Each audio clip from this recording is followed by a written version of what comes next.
All right, so pretty much done with the bathroom. We're gonna be taking things outside now. So my wife wants to get an animal that's not an inside animal, that's not outside animal, but primarily is inside.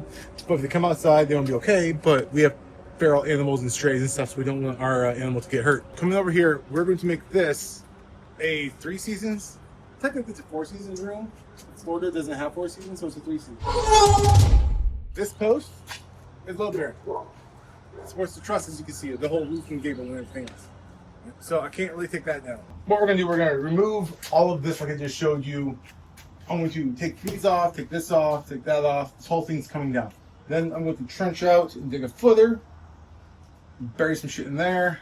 We're gonna pour a slab over all of this to make one bigger, thicker slab. That's the plan for that. I gotta figure that out, but first thing we're gonna do, we're gonna start knocking this down. We gotta take off the sheathing on top, and then we'll slowly go from there. I can't really rip anything out because this is all structural to my roof, to my trusses. So if something breaks, then it's going to be like tens of thousands of dollars of fixes. So I gotta take it nice and slow.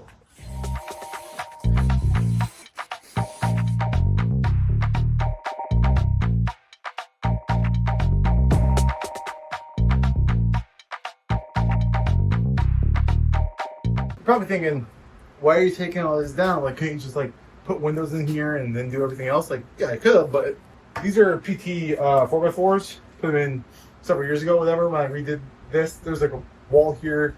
I put these in here to make it more 3 uniform sections. But like right here, you can see the whole 4x4 shift. Like, the whole thing just twisted. And the roof, you can't see it from here, but like, look at some of these boards. Like, there is a decent amount of rot on these boards. So probably several areas up here had like decent rot like that. So like, I don't want to deal with that. So I'm just gonna take the whole roof down because obviously it was leaking. Punch these out with a sledgehammer, just pushing them up. That'll be all open and I'll have a convertible. So that's the next plan, I think. I'm not sure. I don't want this to like pull and fall. So I gotta figure out a way of like cutting this off in sections where it doesn't like affect the rest of the house. Because if I fuck up a truss, like, now we're talking 20 grand to fix my roof when this whole project should be less than 5. Should be less than 5, let's be honest. Like, the windows are almost 2 with the door, electrical, HVAC, plumbing, everything else. So it would be close to 5, but material wise, it's not very expensive. I replace a roof, now you're starting to get into serious expensive money, and that's what I don't want to do. I could get my big one, but I think this will be fine.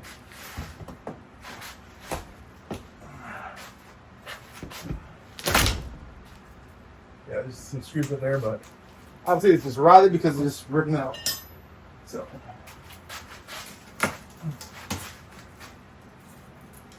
oh, just one big ass nail holding that in. That's it. What's that?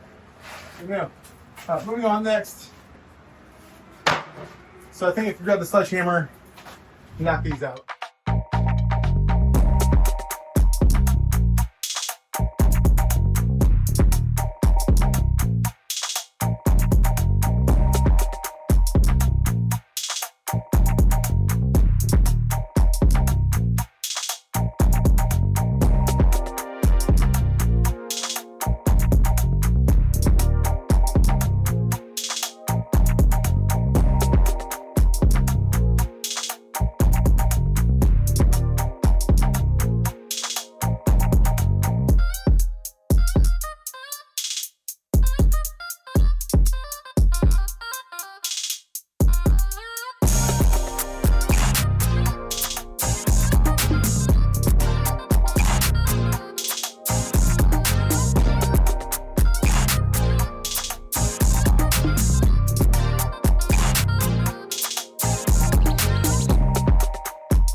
All right, so we're looking good. I ended up getting all this stuff down.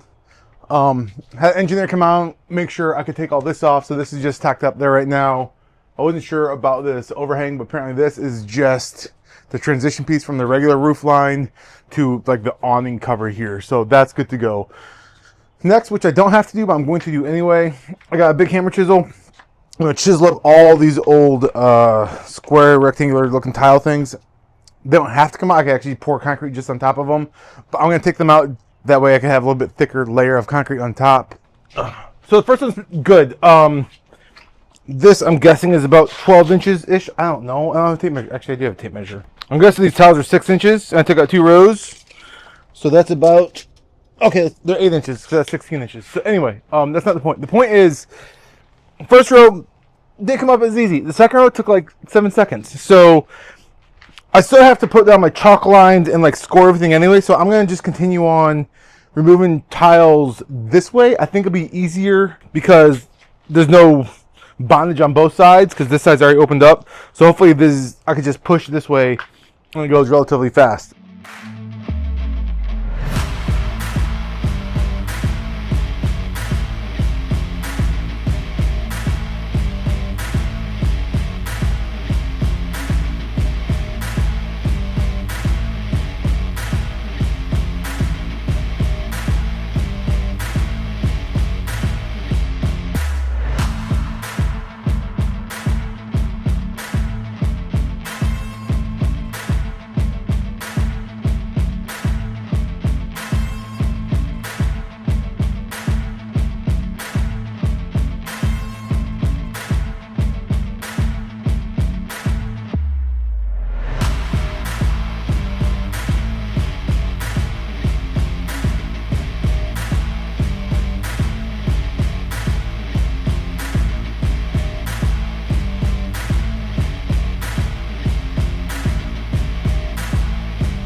So we ended up doing the sawing. I had my little hammer chisel there. That was working.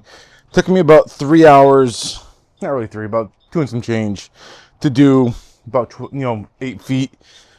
I'm like, I'm not doing this for the rest of the time. So then I went and got a big boy jackhammer and I knocked everything else out in like 20 minutes. I'm like, well, you're done right? I'm like, yeah, well, when you have the right tool for the job goes faster.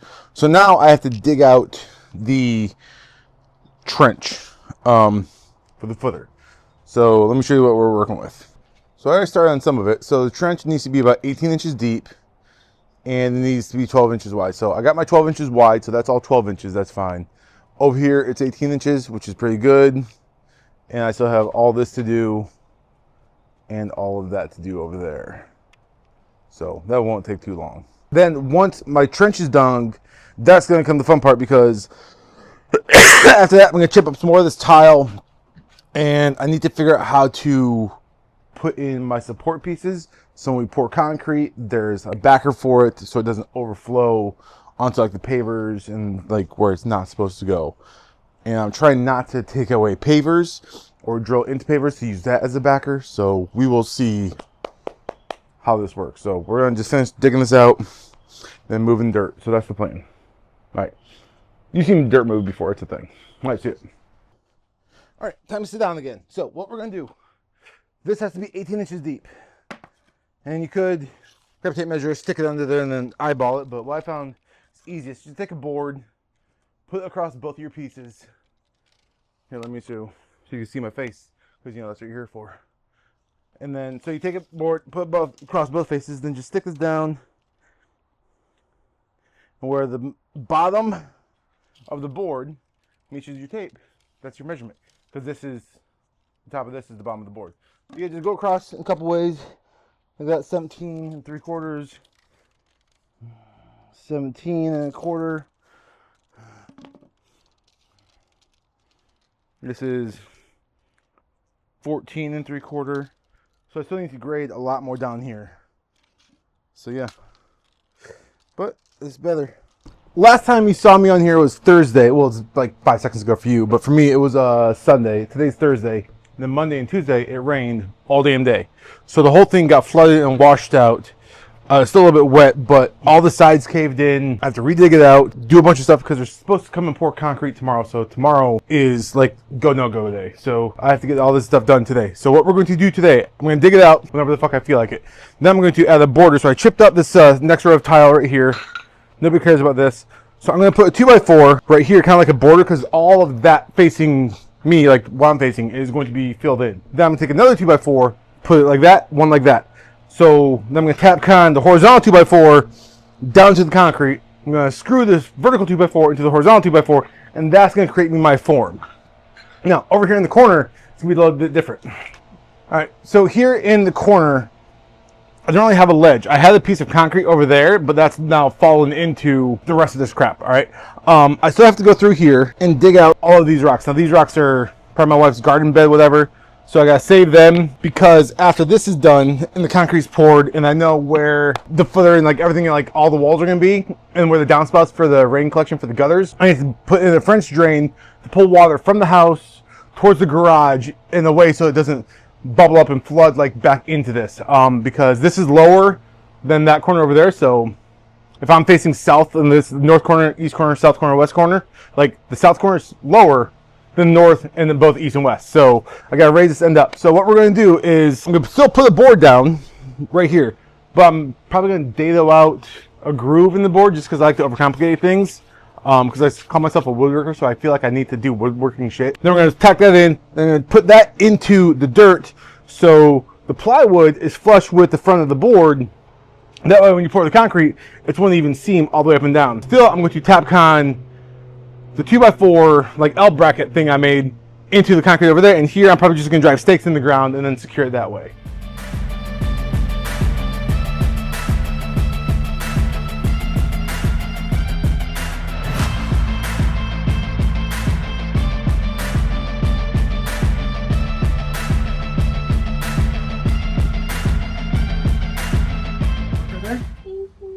I need it right there. Can you hold it right there for me?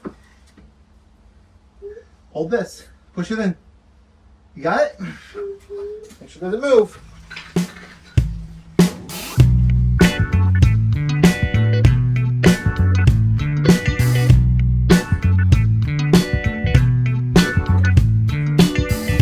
That's my tape.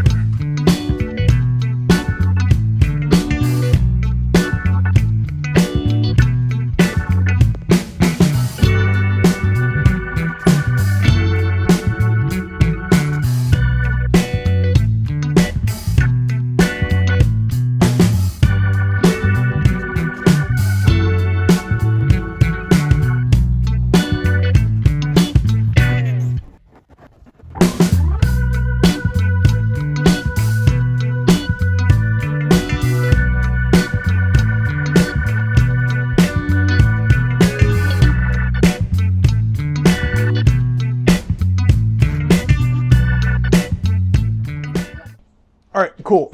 Yeah, busy day. So what have we done?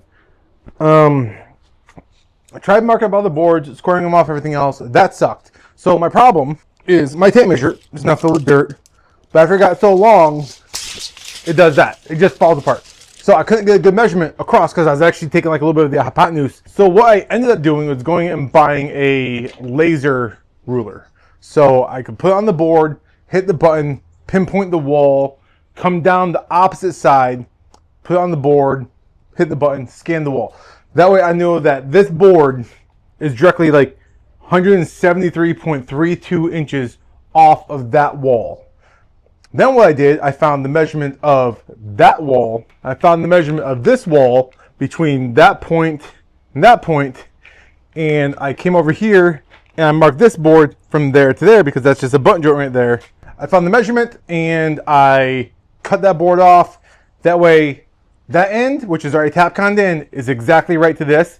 And I measured this one, cut it exactly, butt jointed it up, and sandwiched them together. See my chalk line right here? Chalk line's on the line. It's like smack that perfect. Then coming in over here, those 2 points line up. And then when I spin my laser around, you can barely see it, but it's still there, like on the line perfectly. It's just hard to see in the daylight.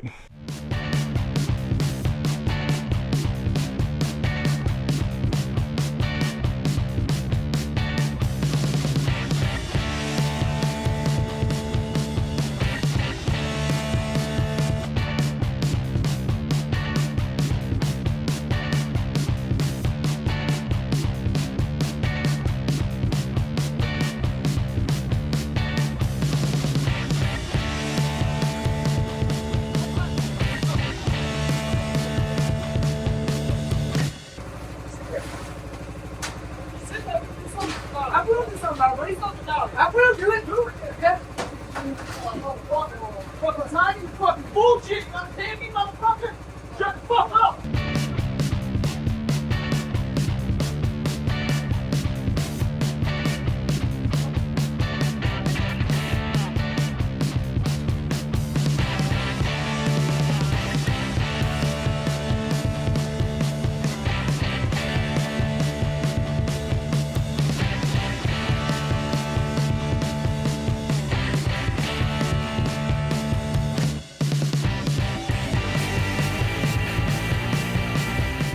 We're done with this one.